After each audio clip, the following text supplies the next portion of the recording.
About cadence breathing. What is that?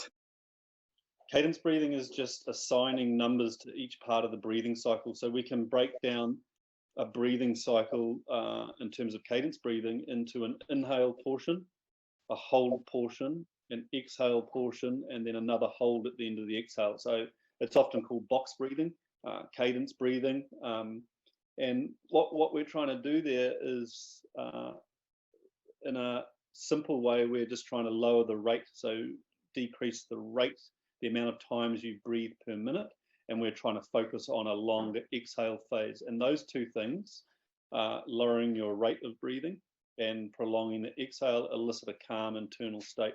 That's the ability of your breathing, conscious control of your breathing, to directly manipulate or directly affect your autonomic nervous system, shifting it into that calm recovery state. So it's a form of meditation, but the great thing about like the cadence breathing is that often when you try to meditate and create a point of focus, your mind will wander, and it can actually like agitate a lot of people because it's very difficult to control the mind.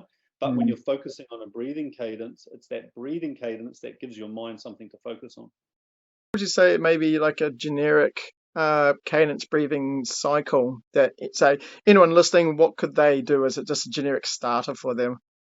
Yeah, as a generic starter, we always hear this box breathing, which is like generally a 4-4-4-4. So 4-second inhale, 4-second hold, 4-second exhale, 4-second hold. And that will take your breathing rate, down to about 6 breaths per minute. But what I like, what I'd like to do, like when I hear that 4-4-4-4, is that we should change that to 4-4-6-4.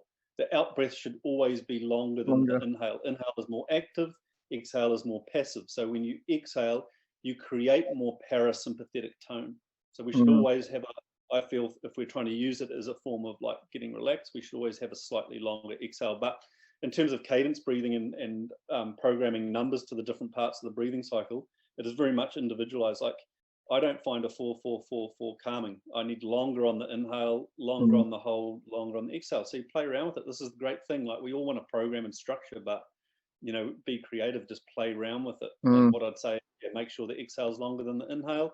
You may want to hold the breath for longer, inhale for longer, play around with it. It's very simple. And you can get breathing cadence apps on the smartphone.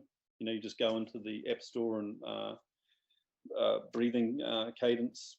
Cool. Yeah, a little tool to apply, easy to manage.